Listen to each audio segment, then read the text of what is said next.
बच्चों, एक बार फिर से आप सबका हार्दिक स्वागत है इस ऑनलाइन क्लास में। मैं आपकी चैती रोमांस। ठीक है बच्चों, अच्छा आज मैं आपको पढ़ाने जा रही हूँ निबंध लेखन। क्या पढ़ाने जा रही हूँ? निबंध लेखन। अच्छा बच्चों, आप सबको तो ये बात पता होगा ना, निबंध। निबंध से क्या बनता है? निबंध। नि मतलब विषय। नि मतलब क्या होता है? मतलब तो कोई भी विषय को हम निबंध कहते हैं। नि मतलब अपना टॉपिक, देश प्रथा, इंटरनेट, प्रदूषण और पर्यावरण, दुर्गा पूजा, कोई भी विषय को जिसे हम इंग्लिश में कहते हैं टॉपिक। ठीक है, नि मतलब टॉपिक, विषय, और बंध मतलब क्या हुआ? अर्थात बंधा हुआ। निबंध किसी भी विषय को जो बांध के रखते हैं हम उसे क्या कहते हैं? निबंध। समझ आ गया? हम निबंध में बाहर से भी कोई बात को नहीं लाएंगे। जो हमारा विषय है, जो हमारा टॉपिक है, उसी के अंतर्गत हम अपना निबंध का रचना करेंगे। समझ आ गया ना आपको अच्छे से? निबंध मतलब नि तथा बंध अर्थात बंधा हुआ। अपने विषय को अपने अंदर इस तरह बांधना है कि मुझे अपने विषय से बाहर नहीं जाना है, मुझे विषय के अंदर में रहकर ही अपनी निबंध की रचना करनी है। तब मुझे क्या होगा? मुझे बहुत अच्छे अंक प्राप्त होंगे। समझ आया आपको? अच्छा, आज मैं आपको जो निबंध पढ़ाने जा रही हूँ वह सबसे पहले इस बात पर ध्यान दो, निबंध क्या है? ठीक है, निबंध किसे कहते हैं? किसी विषय पर भावों और विचारों की एक बंधी हुई रचना। जो मैंने आपको यही बता दिया, निबंध मतलब बंधा हुआ। इसी में मैंने आपको बताया कि कोई भी विषय को हम जब बांध देते हैं, किसी विषय पर भावों और विचारों, भावों और विचारों मतलब हमारे जो फीलिंग्स है, जो हमारे विचार है, जो हमारी भावना है, थिंकिंग है, उसको जब हम बांध के कुछ रचना करते हैं, उसको अपने अंदर समा के जब हम उसके बारे में लिखना शुरू करते हैं, उसे हम क्या कहते हैं? निबंध। समझ आ गया ना? Very good. अच्छा, अभी मैं बताती हूँ निबंध कितने प्रकार के होते हैं। निबंध कितने प्रकार के होते हैं? निबंध 4 प्रकार के होते हैं। कितने प्रकार के होते हैं? 4। सबसे पहला निबंध है वर्णनात्मक निबंध। यह है वर्णनात्मक निबंध। नंबर 2 है विवरणात्मक निबंध। नंबर 3 है भावात्मक निबंध और नंबर 4 है विचारात्मक निबंध। समझ आया? निबंध कितने प्रकार के होते हैं? वेरी गुड, 4 प्रकार के होते हैं। क्या क्या? नंबर 1 फर्स्ट है वर्णनात्मक निबंध। नंबर 2 विवरणात्मक निबंध। नंबर 3 भावात्मक निबंध और नंबर 4 विचारात्मक निबंध। ठीक है, ये 4 प्रकार के निबंध आपके परीक्षा में आते हैं। आपको इस 4 के अंदर ही आपको निबंध लिखना पड़ता है। ठीक है, जो 4 प्रकार के निबंध है वो किस प्रकार आपको लिखना है ये मैं आपको आज अच्छे से बताऊंगी, और आपको किस तरह 10 में से 10 अंक प्राप्त करने हैं मैं ये भी आपको बता दूंगी। तो देखना, जो निबंध है इसमें आपको 9 और 8 से कम कभी नहीं मिल सकता। जो सबसे अच्छा बच्चा है, जो टॉपर है, उसको तो 10 आउट ऑफ 10 ही देने के लिए चेकर विवश हो जाएगा, यदि आप मेरे कहे अनुसार निबंध की रचना करते हैं। ठीक है, देखो जो वर्णनात्मक निबंध होता है, इसमें क्या करते हैं?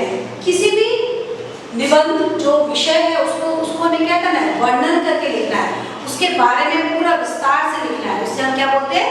वर्णनात्मक निबंध। जैसे मेले या त्योहार का वर्णन कर सकते हैं वर्णनात्मक निबंध में। पहले आपको देखना है कि आपका प्रश्न क्या आया है, निबंध किस विषय पर लिखना है।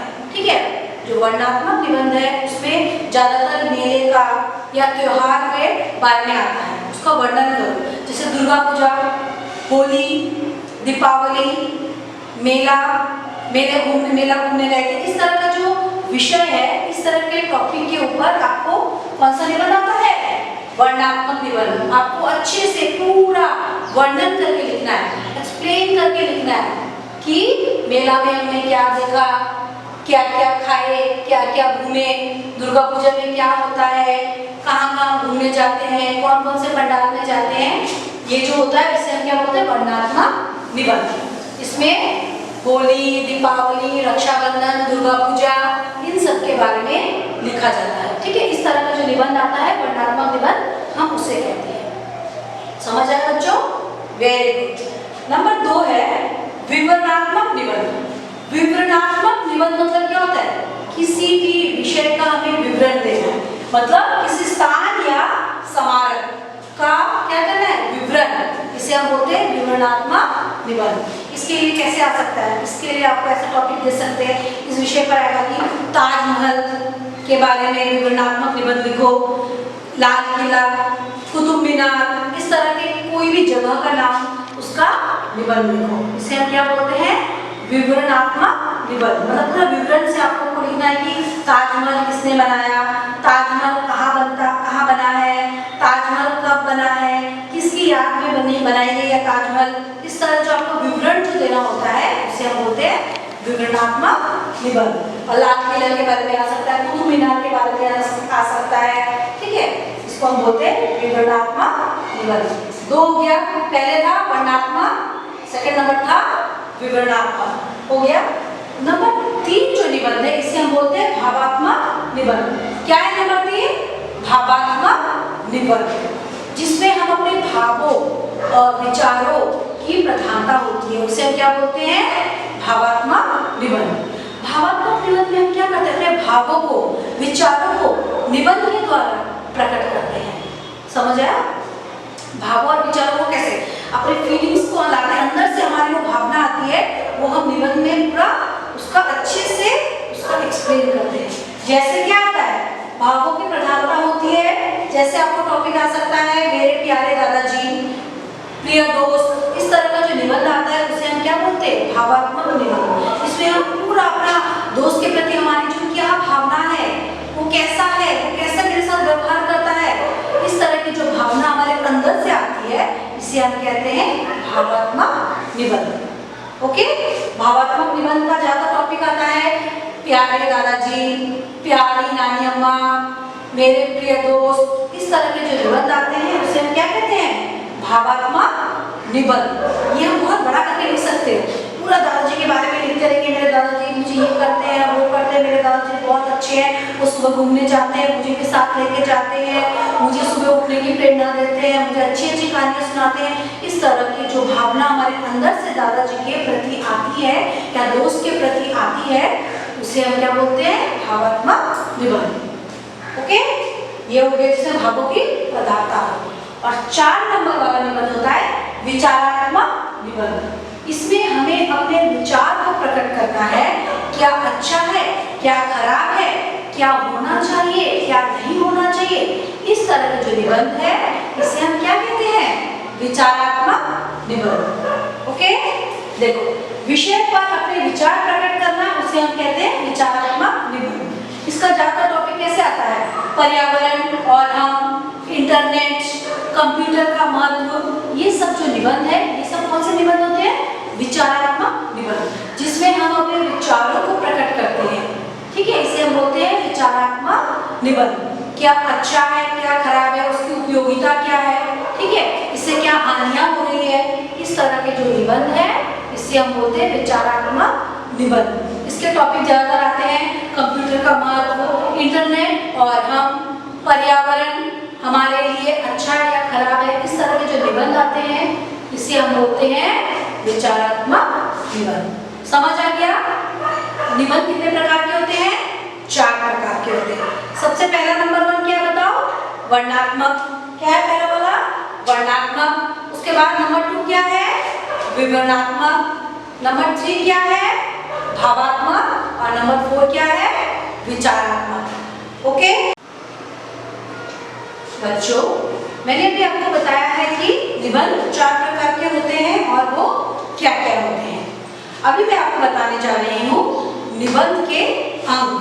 ठीक है, ये भी बहुत महत्वपूर्ण है, निबंध के अंग क्या क्या होते हैं। ठीक है, निबंध के 3 प्रकार के अंग होते हैं। क्या क्या होते हैं, नंबर 1 है भूमिका। सबसे पहले क्या लिखते हैं, निबंध जब हम शुरू करते हैं लिखना, तो एग्जाम में जब हम लोग का क्वेश्चन पेपर आता है, निबंध लिखो इंटरनेट और हम, शुरू करते हैं जब हम निबंध लिखना, सबसे पहले हम क्या करते हैं, लिखते हैं प्रस्तावना। क्या लिखते हैं? नंबर 1 प्रस्तावना। तो प्रस्तावना में हम क्या लिखते हैं, उसको विषय को, जो विषय दिया है निबंध का, जो टॉपिक दिया है उसके बारे में हम 4 और 5 पंक्तियों में उसका प्रस्तावना करते हैं। सबसे पहले हम क्या करेंगे, प्रस्तावना। निबंध का सबसे पहले होता है प्रस्तावना, इसे हम भूमिका भी बोलते हैं, ठीक है। इसके बाद हम प्रस्तावना को क्या करेंगे, 4 और 5 पंक्तियों में उसका विषय लिखेंगे कि इस विषय पे निबंध मिला है, इसका ये है करके हम इसके बारे में 4 या 5 लाइन में इसकी क्या करेंगे, व्याख्या करेंगे। हाँ, प्रस्तावना ये नंबर 1 पॉइंट है निबंध के अंग। सबसे पहले हम लिखेंगे प्रस्तावना। उसके बाद हम क्या करते हैं, नंबर 2 में जाते हैं प्रस्तावना। जब हम 4-5 लाइन में लिख लेते हैं, 4-5 पंक्तियों में, उसके बाद हम जाते हैं विषय विस्तार करते हैं। विषय विस्तार मतलब जो हमें निबंध का विषय मिला है उसके बारे में हम लिखते हैं पूरा, कि हमें क्या पता चला है, क्या निबंध लिया है, इससे हम क्या कर सकते हैं, कैसे इसका समस्या का हल होगा, क्या क्या सावधानी बरतनी चाहिए, क्या क्या उपयोगिता है। इस तरह के जो विषय हैं उसको पूरा हम विषय विस्तार में करते हैं।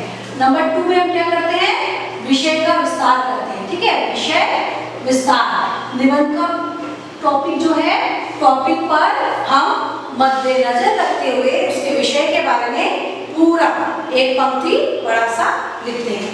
पहले प्रस्तावना जो होता है भूमिका में हम 4-5 पंक्तियों में इसके बारे में बताएंगे कि इंटरनेट क्या है। हाँ, इंटरनेट कब से हमारे देश में शुरू हुआ है, इंटरनेट से हमें क्या क्या लाभ है, इतना लिखेंगे। उसके बाद हम विषय विस्तार में आ जाएंगे, सब कुछ लिखेंगे इंटरनेट के बारे में, पूरी जानकारी हम विषय विस्तार में देंगे। उसके बाद तीसरा पॉइंट क्या है, उपसंहार। उपसंहार में क्या करते हैं, सारी बातों का निष्कर्ष हो जाता है। जो हमने भूमिका में लिखा है, जो विषय विस्तार में लिखा है, उस सबको हम उपसंहार में लिखते हैं, इसे हम निष्कर्ष भी कहते हैं, ठीक है। नंबर 3 में आता है निबंध का उपसंहार। उपसंहार में हम क्या करते हैं, निष्कर्ष निकालते हैं कि इससे हमें क्या क्या लाभ हुआ, क्या क्या हानि हुआ, इससे हमें क्या क्या फायदे हुए। जो निष्कर्ष है उसमें हम निबंध को फिनिश करने का कोशिश करते हैं, खत्म करने का कोशिश करते हैं। निबंध को हम कैसे खत्म करेंगे, कैसे लिखना बंद करेंगे, वो हम इसके 5-6 सेंटेंस में, मतलब 5-6 पंक्तियों में हम इसका निष्कर्ष लिख के इसे यहाँ समाप्त कैसे करना है वो हम उसके उपसंहार में करते हैं। और नंबर 4 पॉइंट जो मैं बता रही हूँ, ये बहुत जरूरी है, स्लोगन। हम अंत में क्या करते हैं, एक स्लोगन लिखेंगे, 1 या 2 स्लोगन लिख सकते हैं निबंध का। इससे क्या होगा, जब चेकर कॉपी चेक करेगा आपका, वो आपको बहुत अच्छे नंबर देगा कि वाह, इस बच्चे को निबंध का पूरा विषय का ज्ञान है, इसने बहुत सुंदर ढंग से स्लोगन लिखा है। स्लोगन कैसे कर सकते हैं बताओ तो, जैसे आपको मान लो इंटरनेट के बारे में निबंध आया, तो आप क्या लिखोगे इंटरनेट के बारे में, इंटरनेट से जुड़ रहे हैं हम और विकसित भारत बुन रहे हैं। इस तरह का आप ऐसे इन्वर्टेड कॉमा दोगे, इस तरह कंप्लीट करोगे और यहाँ पर ऐसे खत्म करोगे, ठीक है। इसे क्या करेंगे कि ऐसे करके देखिए, ऐसा करके ब्लैक लाइन से इसको अंडरलाइन करोगे। क्या करोगे, इंटरनेट से जुड़ रहे हैं, विकसित भारत बुन रहे हैं। यदि इंटरनेट और हम का निबंध आता है, उसका स्लोगन क्या होगा, इंटरनेट से जुड़ रहे हैं, विकसित भारत बुन रहे हैं। ये इसका स्लोगन हो गया। और एक और स्लोगन हम दे सकते हैं, प्रदूषण का यदि आता है तो हम क्या लिखेंगे, प्रदूषण को जो हटाएगा वह ही सच्चा देशभक्त कहलाएगा। ये स्लोगन दे सकते हैं, प्रदूषण को जो हटाएगा वही सच्चा देशभक्त कहलाएगा। इस तरह का स्लोगन दे सकते हैं। एक दे सकते हैं, दहेज प्रथा का आएगा तो लिखेंगे हम, यदि बेटी को बचाना है, दहेज प्रथा को हटाना है। अच्छा है, इस तरह का जो स्लोगन पढ़ता है चेकर, होता है कि वाह, इतना अच्छा बच्चे ने लिखा, अंडरलाइन करो, ब्लैक लाइन से इसको 2 स्केल से लाइन खींचो, खींच के इन्वर्टेड कॉमा दे दो, पता चलेगा कि नहीं, इस बच्चे को अच्छा नॉलेज है विषय का, अच्छे से निबंध लिखा इसने, तो उसको अच्छा मार्क्स देने के लिए वो विवश हो जाएगा। क्या करेंगे, दहेज, यदि बेटी को बचाना है, दहेज प्रथा को हटाना है। और यदि वन महोत्सव का आता है, पेड़ पौधे का आता है, पर्यावरण का भी आ सकता है, तो लिखोगे, पेड़ पौधे मत करो नष्ट, सांस लेने में होगा कष्ट। इस तरह का स्लोगन दो, पेड़ पौधे मत करो नष्ट, सांस लेने में होगा कष्ट। ये क्या हुआ, वन महोत्सव का निबंध आएगा तो लिख सकते हो, पर्यावरण का निबंध आएगा तो लिख सकते हो, पेड़ पौधे के बारे में लिखो निबंध आएगा तो आप इस तरह के स्लोगन लिख सकते हो। ओके, और एक लास्ट बात, आपको निबंध लिखने में क्या क्या सावधानी बरतनी चाहिए ये बात पर ध्यान दो,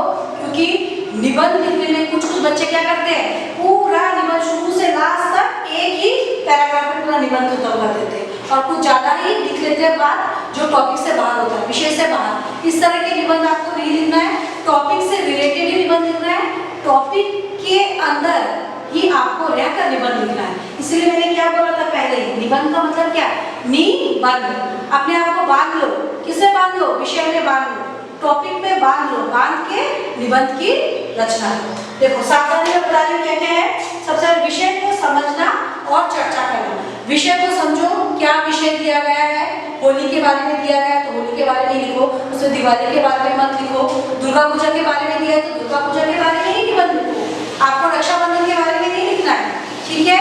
विषय पर ही चर्चा करनी है। नंबर 1 पॉइंट वेरी इंपॉर्टेंट, क्या क्या बातों का ध्यान रखना है, विषय पर रहकर ही निबंध लिखना है, विषय पर ही चर्चा करनी है।